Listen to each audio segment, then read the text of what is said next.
Hello बच्चों, good evening.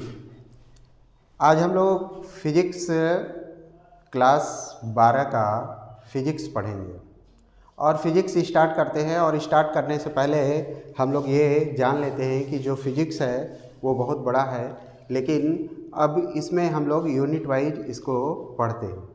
तो पहला चैप्टर जो है फिजिक्स का पहला चैप्टर है विद्युत आवेश तथा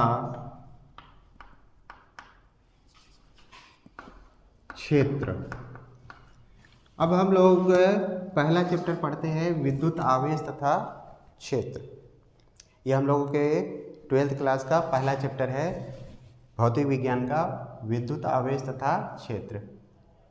इस चैप्टर का कुछ नाम है जिसके आधार पे हमें कुछ उनके अंदर के बारे में समझ में आता है। जैसे विद्युत की बात कर रहा है, विद्युत आवेश है, विद्युत एक प्रकार की ऊर्जा है। अब अगर हम कहें सबका एक मीनिंग होता है तो विद्युत मीन्स क्या होता है? ऊर्जा। विद्युत मीन्स ऊर्जा। अब ये विद्युत की बात कब आई, थोड़ा बहुत इतिहास भी हम लोग जान लेते हैं फिजिक्स के बारे में। तो इस विद्युत के पहला नाम कब पड़ा? तो हम लोग जानते हैं कि विद्युत की बात सर्वप्रथम कहे थे अमेरिकन वैज्ञानिक, अमेरिका के वैज्ञानिक थे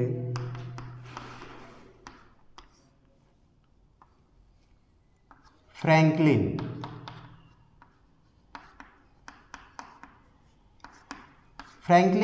वैज्ञानिक थे अमेरिका के, और उन्होंने ही सर्वप्रथम इस विद्युत की बात कहे थे।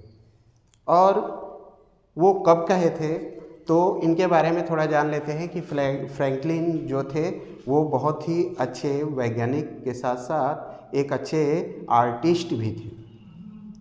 और ये अमेरिका में एक प्रतियोगिता होता है पतंगबाजी का। जैसे हम लोगों के यहाँ पतंगबाजी होता है मकर संक्रांति पे, वैसे ही वहाँ पे पतंगबाजी का एक प्रतियोगिता होता है। तो एक बार फ्रैंकलिन साहब पतंगबाजी कर रहे थे और पतंगबाजी करते समय मौसम अचानक ख़राब हो गया। और जब मौसम अचानक ख़राब हो गया तो वहाँ पे बिजली चमकने लगी। अब बिजली चमक रही थी, हम लोग तो जानते हैं बिजली चमक रही है, लेकिन होता क्या है, जब फ्रैंकलिन साहब इस पतंगबाजी में प्रतियोगिता में भाग लिए तो फ्रैंकलिन साहब इस पतंग के धागे को पकड़े हुए थे, और जैसे ही बिजली चमकी उनको एक प्रकार का झटका महसूस हुआ।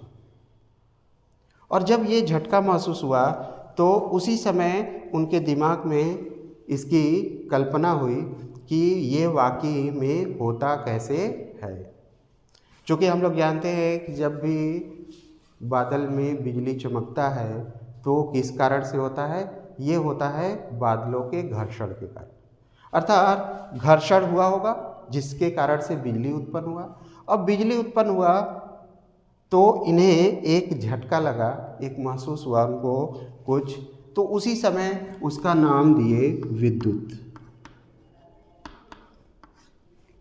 विद्युत की बात सर्वप्रथम फ्रैंकलिन जो कि अमेरिका के वैज्ञानिक थे वही किए थे। अब विद्युत की जब बात कहे तो उस समय विद्युत कहाँ से उत्पन्न हुआ, इसके बारे में उनके दिमाग में एक आया कि ये वाकई में किसके कारण से उत्पन्न हुआ। तो ये कारण था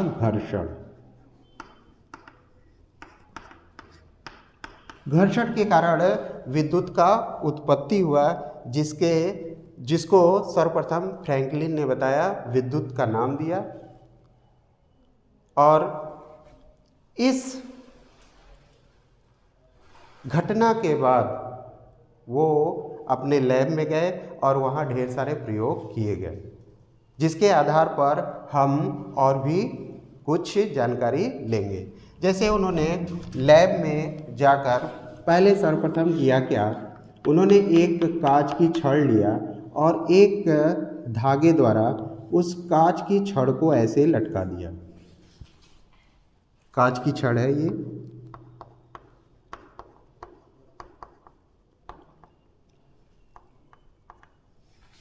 कांच की छड़। जैसे ही ये इसको लटकाए, इसके पास एक दूसरे कांच की छड़ को ले आए। कुछ इस तरह से कांच की छड़ को ले आए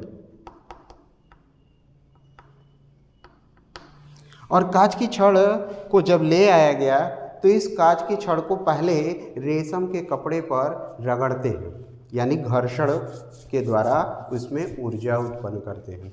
तो जैसे ही इसको रेशम के कपड़े पे रगड़कर इस तरह से उसको लटकाया गया और दूसरे कांच की छड़ को इसके पास ले आया गया, तो इन दोनों में एक प्रतिकर्षण होने लगा,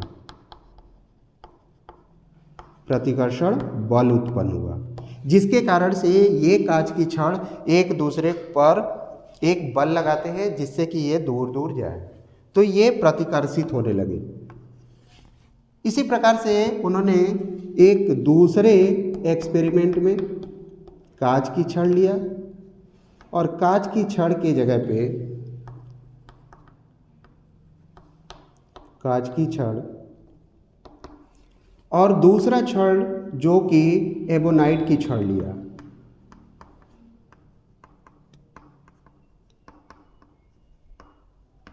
एबोनाइट की छड़, एबोनाइट एक प्रकार का पदार्थ है, उसकी एक छड़ लिया। सर्वप्रथम ये जब प्रयोग किया गया तो ये देखा गया कि जब दोनों कांच की छड़ें थीं और दोनों को रेशम के कपड़े पे रगड़कर इनके पास लाया गया तो इनके बीच में एक प्रतिकर्षण उत्पन्न हुआ। उसी प्रकार से उन्होंने इस कांच के छड़ और एबोनाइट की छड़ को भी पास पास लाए और इन दोनों में ये देखा गया कि इन दोनों के बीच में एक बल लगता है जिसको बोलते हैं हम लोग आकर्षण बल।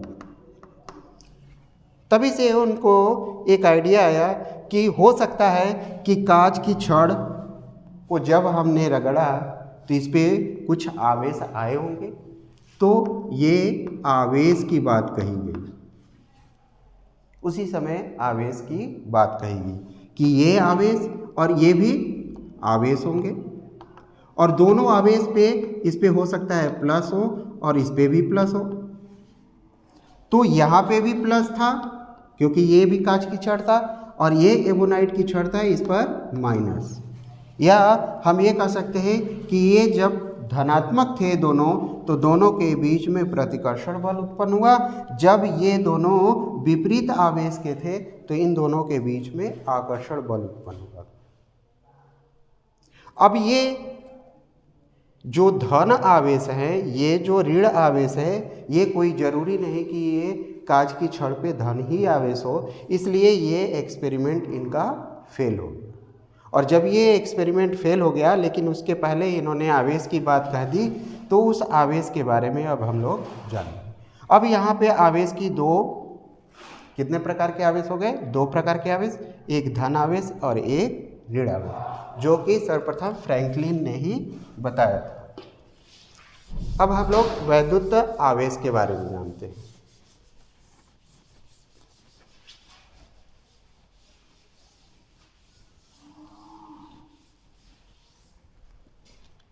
तो वैद्युत आवेश के बारे में ये जानकारी हुई कि आवेश दो प्रकार के होते हैं, प्लस पॉजिटिव आवेश और माइनस नेगेटिव आवेश।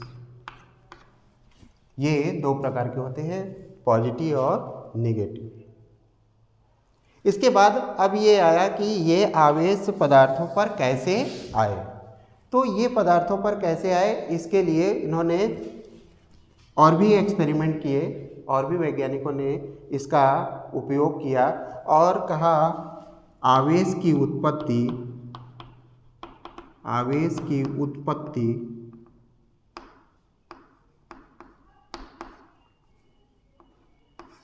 उत्पत्ति इलेक्ट्रॉनिक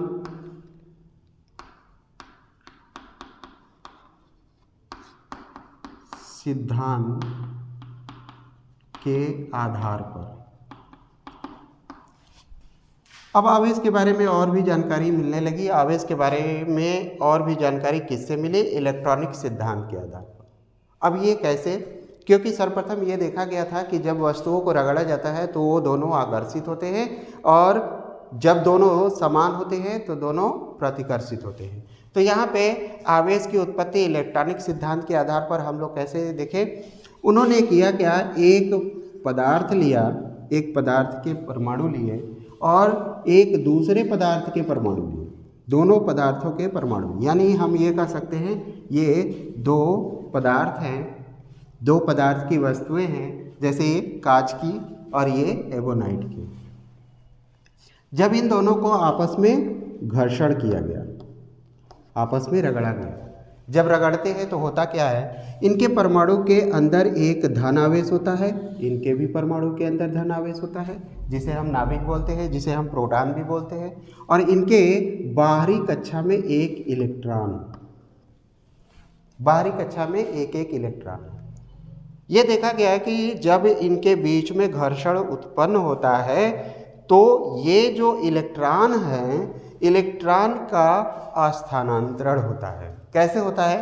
जैसे ही घर्षण उत्पन्न होगा, घर्षण से ऊर्जा उत्पन्न होगी, ऊर्जा से ये इलेक्ट्रॉन उस ऊर्जा को ग्रहण करते हैं, और जैसे ही ऊर्जावान हो जाते हैं ये एक परमाणु से निकलकर दूसरे पदार्थ के परमाणु पर चले जाते हैं। और जब ये एक पदार्थ से इलेक्ट्रॉन दूसरे परमाणु पे जाते हैं तो इसमें इलेक्ट्रॉन की कमी हो जाती है, इलेक्ट्रॉन की कमी, तो ये क्या कहलाते हैं? धन आवेशित। और जब इस पे इलेक्ट्रॉन आएगा तो इस पे इलेक्ट्रॉन क्या करता है? ये इलेक्ट्रॉन की कमी हो रहा है, इस पे इलेक्ट्रॉन की अधिकता।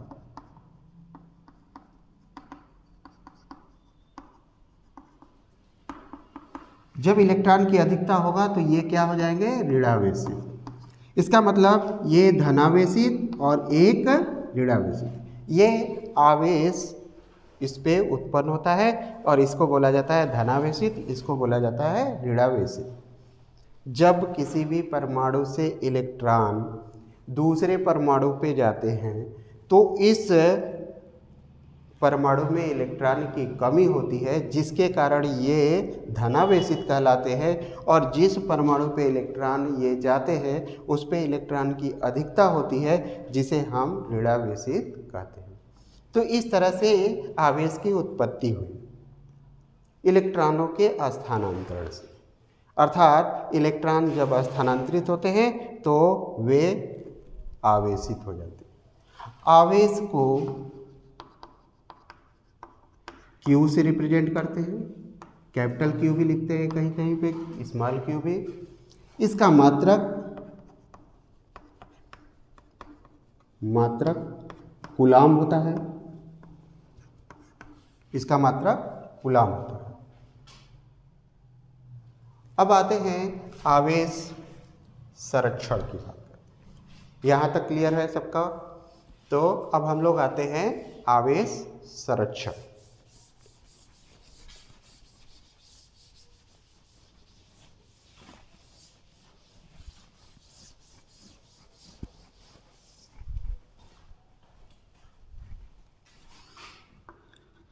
आवेश संरक्षण।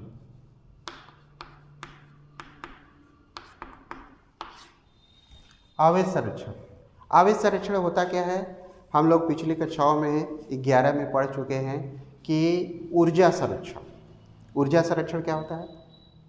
ऊर्जा न तो उत्पन्न की जा सकती है ना ही नष्ट की जा सकती है, इसका रूपांतरण किया जा सकता है, एक रूप से दूसरे रूप में रूपांतरित किया जा सकता है। उसी प्रकार से आवेशों का भी संरक्षण होता है। आवेश न तो उत्पन्न किए जाते हैं और न ही नष्ट किए जाते हैं, ये सिर्फ और सिर्फ इलेक्ट्रॉनों के स्थानांतरण से होते हैं, इनको स्थानांतरित किया जा सकता है। तो ये हो गए आवेश संरक्षण। जैसे अगर हम कहें यहाँ एक परमाणु है, दूसरा परमाणु है, यहाँ से इलेक्ट्रॉन जा रहा है तो दूसरे पे जा रहा है, तो जितना यहाँ पे धन आवेशित होगा उतना ही दूसरा परमाणु ऋणावेशित होगा, तो आवेश संरक्षित हुए। अगर इन दोनों को आपस में जोड़ दिया जाए तो दोनों क्या हो जाएंगे, 0। ठीक, तो आवेश संरक्षण क्या है? आवेश संरक्षण आवेश को ना तो उत्पन्न किया जा सकता है और ना ही नष्ट किया जा सकता है। आवेश का रूपांतरण इलेक्ट्रॉनों द्वारा होता है। तो ये आवेश संरक्षण हो गया। इसको और समझ सकते हैं हम लोग क्वांटम थ्योरम से। तो कैसे? आवेश का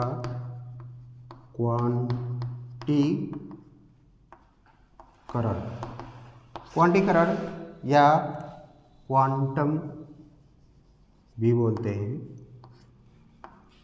क्वांटम सिद्धांत।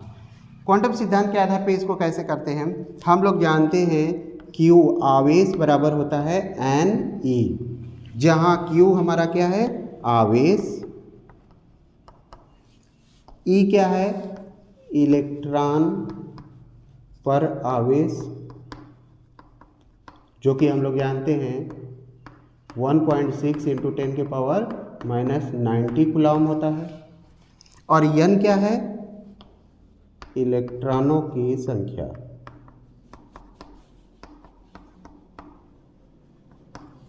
और ये संख्या जो होती है ये पूर्ण गुणज में होती है, अर्थात +-1 +-2 +-3 ... तो ये है आवेशों का क्वांटम, कि अगर कोई भी सिस्टम है, किसी सिस्टम में, सिस्टम की बात करते हैं सिस्टम में, क्योंकि अब सिस्टम में एक परमाणु और दो परमाणु जब आपस में घर्षण किया गया तो ये दोनों एक सिस्टम बन गए।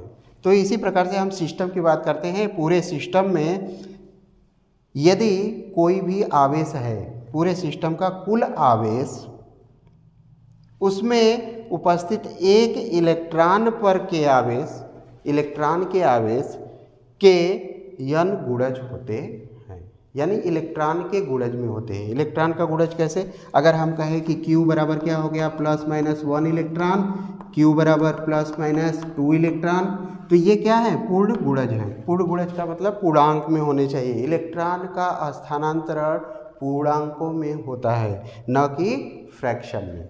फ्रैक्शन का मतलब 1/2 इलेक्ट्रॉन नहीं हो सकते, 2/3 इलेक्ट्रॉन नहीं हो सकते, है कि नहीं? 5/7 इलेक्ट्रॉन नहीं हो सकते, ये नहीं हो सकता। ये जब भी होगा क्या होगा? 1, 2, 3, 4 ऐसे गुणज में होगा, पूर्णांकों में होगा।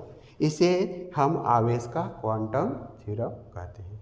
इसके आधार पे हम किसी भी वस्तु में आवेश की मात्रा, या हम कह सकते हैं कि उस पे उसका मान ज्ञात कर सकते हैं। जैसे एक एग्जाम्पल है, एग्जाम्पल ये है, एग्जाम्पल कि एक वस्तु है जिस पर आवेश है 1 कूलम। तो ये कहा गया कि उस वस्तु पर कितना आवेश है? 1 कूलम। तो उसमें से कितना इलेक्ट्रॉन का स्थानांतरण हुआ ये हम निकाल सकते हैं। इसका मतलब n का मान ज्ञात करना है। तो हम लोग ये फार्मूला लगाते हैं Q = NE। Q का मान कितना है? 1 कूलम। n का मान कितना है मालूम करना है। इलेक्ट्रॉन पे जितना आवेश होता है 1.6 × 10⁻⁻19 कूलम। तो n बराबर क्या आ जाएगा? 1/1.6 × 10⁻⁻19 कूलम। इसको लिख सकते हैं हम लोग 1/1.6 × 10⁻19। ये संख्या में आ गया। जब भी इसका डिवाइड करेंगे ये क्या होगा? पूर्ण गुणज में होगा, जिससे ये संख्या हमें मालूम हो गई।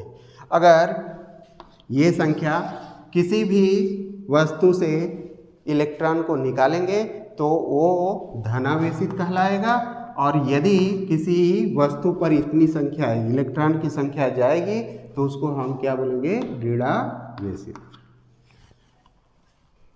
ये इस तरह से इस फार्मूले का उपयोग हम लोग करते हैं।